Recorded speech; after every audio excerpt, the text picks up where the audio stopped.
Sports films are pretty fun and pretty inspiring, and I like the idea that these kids literally had to do it not because they had any understanding of rowing, they didn't know anything about rowing.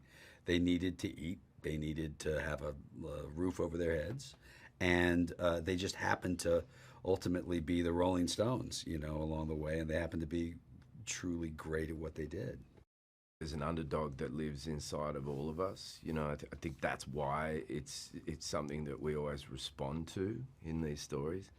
It's actually funny that I wonder if anyone's ever made a movie that's the opposite of an underdog story. Right, just the overdog. The overdog, the privileged boys. It's like, and they lose. Oh, that'd be good. From the other point of view, we should do that next. Yeah, we'll do that. But I just love watching people overcome obstacles, I think, because I always feel like that's the same in my head, that I doubt myself all the time. And I just, even in the news, when I see people band together in adversity, it breaks my heart. And particularly as a male, I find that when I see men allow themselves to be vulnerable, in whatever context, and we see that in this film, I find it very moving.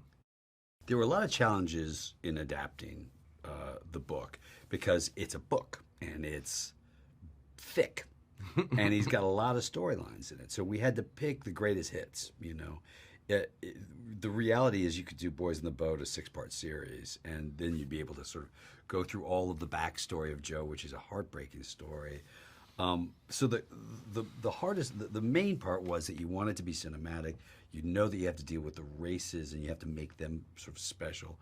You know that you have to talk about some version of where they came from, and you have a beautiful love story. And so those were the main focuses. And the rest of the stuff that's when you read the book, it's so beautiful. It's beautiful prose. It's beautifully written. You have to pick and choose your battles on those.